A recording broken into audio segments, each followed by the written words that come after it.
Hi, Erongo Talk viewers, and welcome back to another exciting episode of Erongo Talk. I'm your host, Sheldon Johannes, and today we join you from the waterfront where we'll be bringing you, as per usual, your weather and tides news, and we'll be bringing you the highlights of a donation of 7,000 sanitary pads through the office of the Erongo governor towards needy schoolgirls in the region. So stay tuned.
And now for our first story. Suspected human trafficking victims saved from Namibian vessels.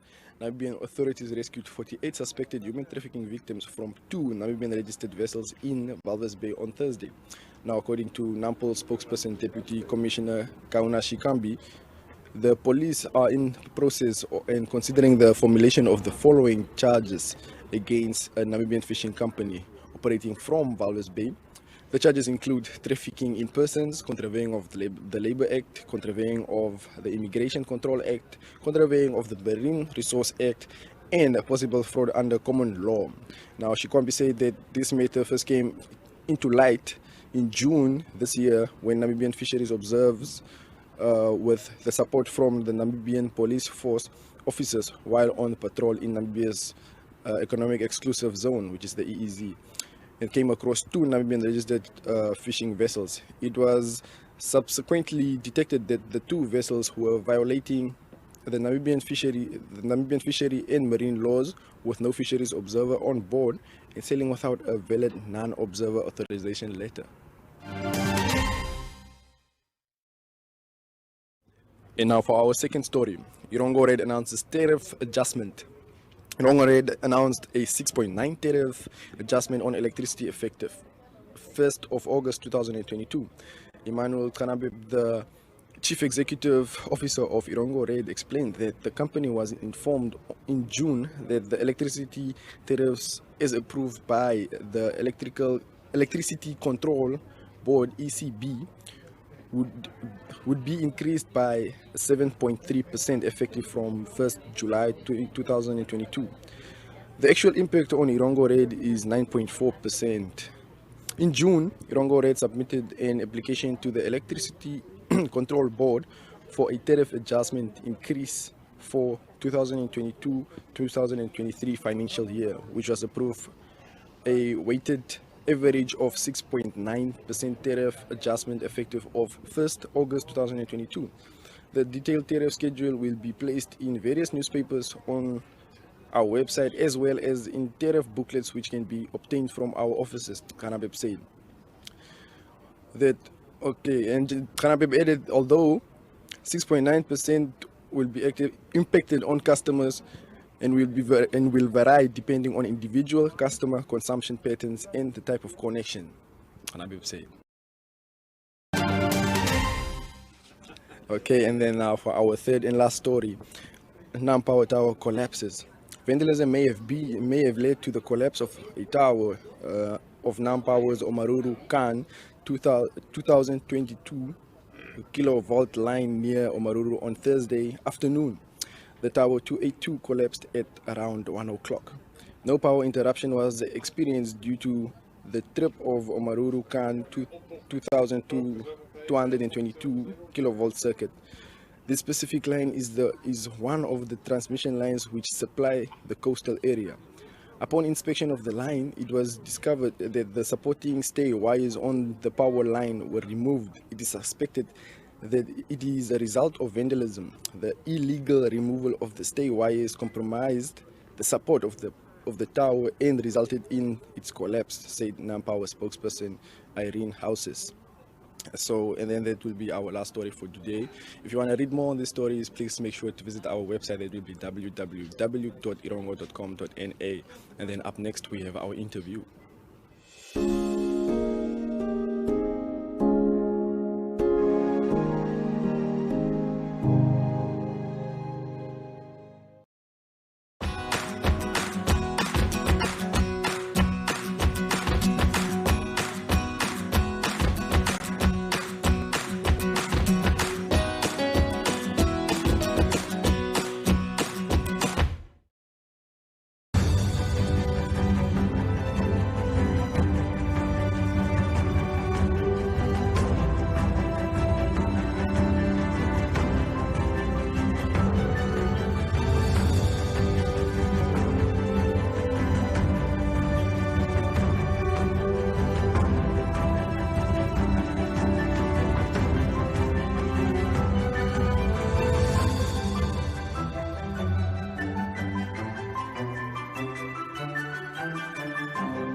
The health and hygiene and personal hygiene cannot be underscored.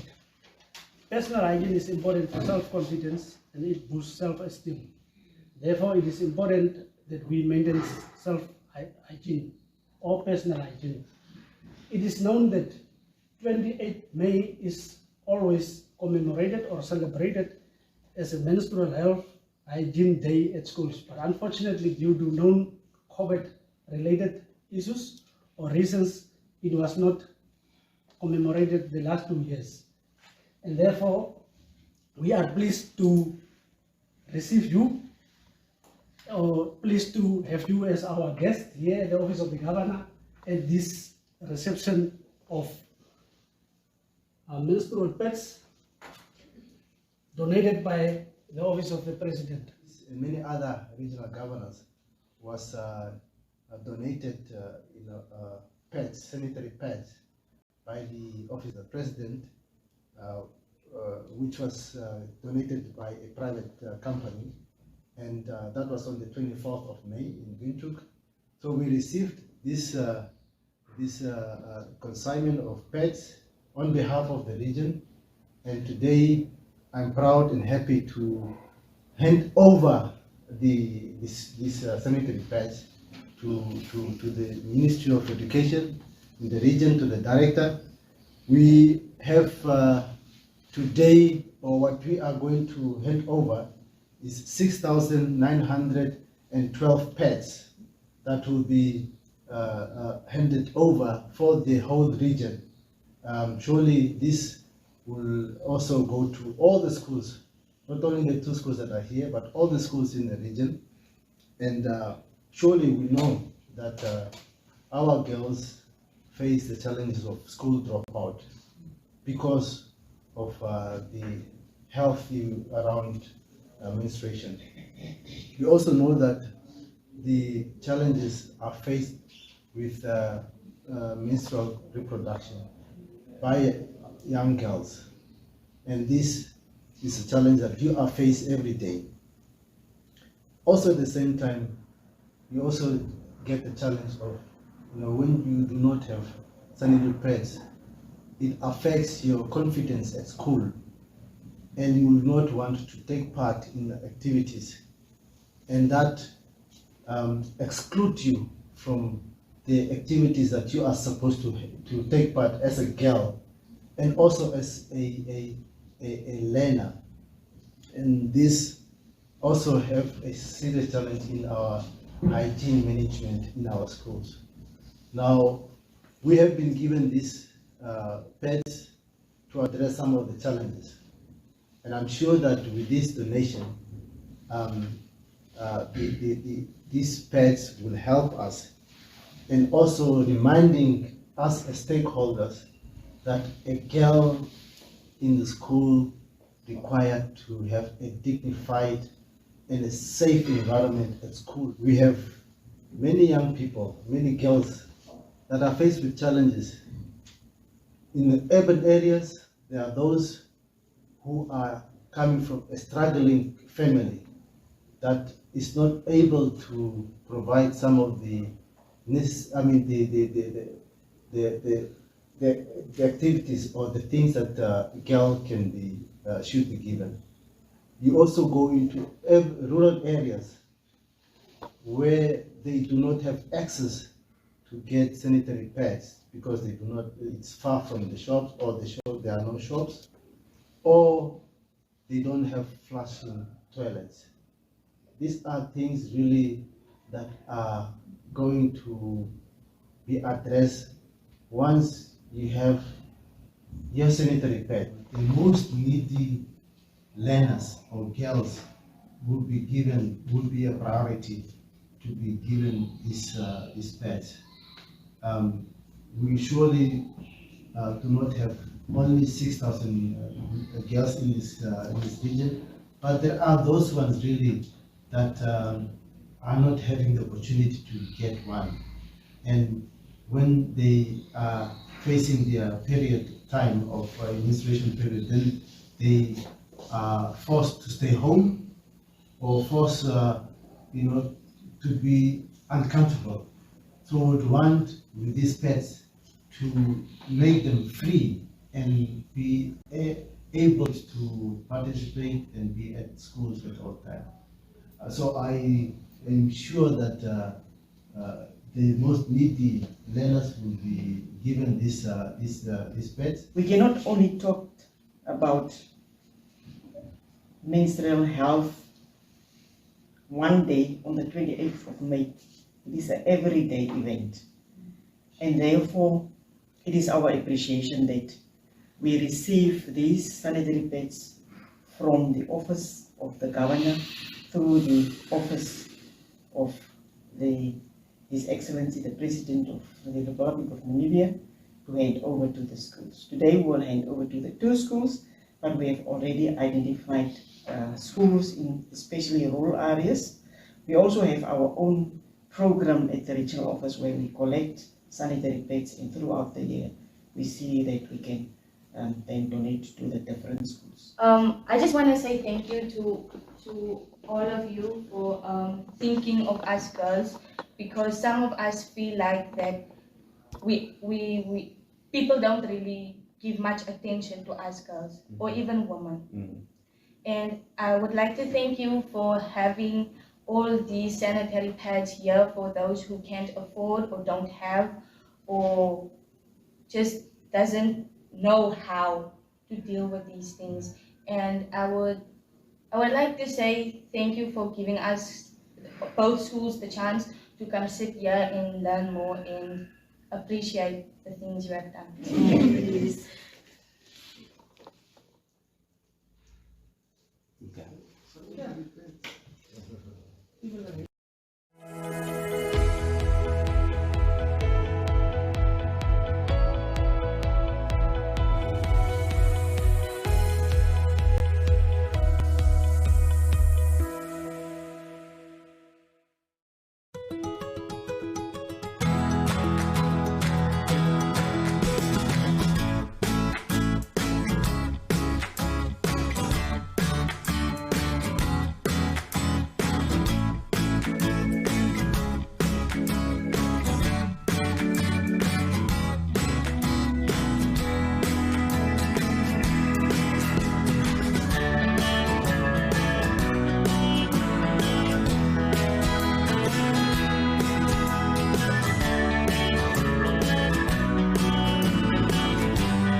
Yeah, I think the CEO has explained almost everything, but there's just two things that I just wanted to highlight slightly. And oh yeah, by the way, I'm Claude Shido. I'm the Executive Manager of Supply Business Unit. Supply Business Unit is concerned with customer care, tariffing, among others, metering, billing, etc. But the two things that I just wanted to highlight was especially on the pensioners. Now, as you are aware, we've been subsidizing pensioner tariffs, especially those inclined block tariffs. Now, we were subsidizing, say, the first 100 units at a very low cost, from the 101st unit up to 500 unit, okay, just slightly higher than the first block, and then the third block was 501 and more units. Then it was still subsidized on that one. Now what we have done, we have decreased the second block, so which means we are the first block up to 100 units still stay as it was. It's still subsidized, albeit it has been increased slightly with a 6.8%. The second block, which was 500 units, will now be 400 units. And the third block then will start from 401 onwards. Okay, that's one. It's on the incline block tariffs for the pensioners and for the social. The social, as the CEO has mentioned, was the one of the customers that are connected to the 20M circuit breaker. Then there's the other second thing that I just wanted to highlight was the pensioners that has got rooftops, as the CEO have mentioned. Now, in the prior year, they were still kept on the subsidized tariffs. However, we're finding that this is actually basically a double subsidy for those. So if you have solar or rooftop solar at your premises, then you cannot also benefit from the subsidy. So you will then be put on the normal tariff if you are a pensioner. All right. What else can I add to this? I think amongst others, okay, as Ben has mentioned, that the tariff, the whole tariff will be put on the website and it will be shared with you. So I don't want to really take a lot of time because these are a lot of tariffs if I've got to go through each and every one mentioning which one went from where to where. And I think it was briefly explained by the CEO as to what we have done. So, and I think I will just leave it there, and if there are questions, then I'll just then answer accordingly. Maybe just maybe the tariff, the normal tariff that everyone that are not subsidized, maybe just that one will do. I mean, how much do I spend now on electricity? Yeah, that will depend again on your consumption pattern. But say for a normal household, expect at least a 7.2% increase in cost. All right. I still don't understand. You must tell me in cents and dollars. Okay, if you were in cents. Dollars, yeah. Yeah, which means that, okay, if you say, previously, say for prepayment large, you were paying $2.38 without the levies, all right? Now you will pay $2.55. And that is the whole schedule that Ben was talking about that he will share, because I mean, it's a lot of tariffs. Otherwise, we will be here up to the evening, I think. Okay.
me feeling fresh.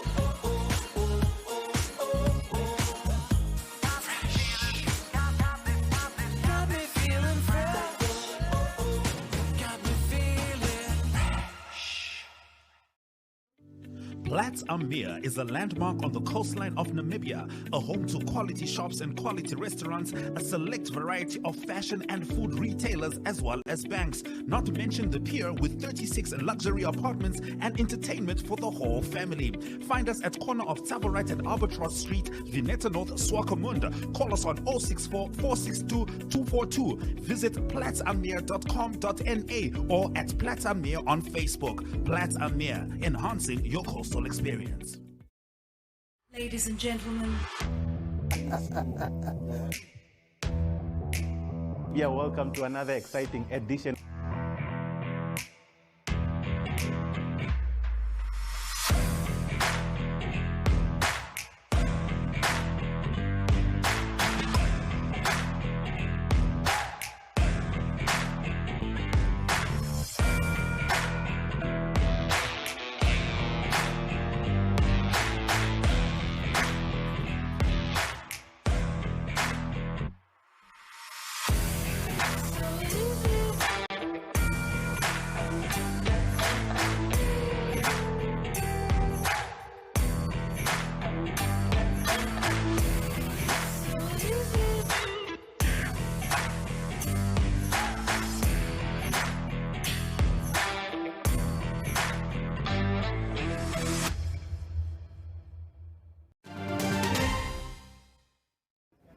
And then unfortunately we come to the end of today's Erongo Talk show. Please make sure to visit our website. It's at www.erongo.com.na. If you want to send us a telegram, that will be on 08117040. Please make sure to follow our social media. That's on Facebook, that will be at Erongo 24/7, and Instagram Erongo. Please make sure to watch our DSTV channels. It's at channel 285 on DSTV and channel 94 on GoTV. And then for now, we say bye.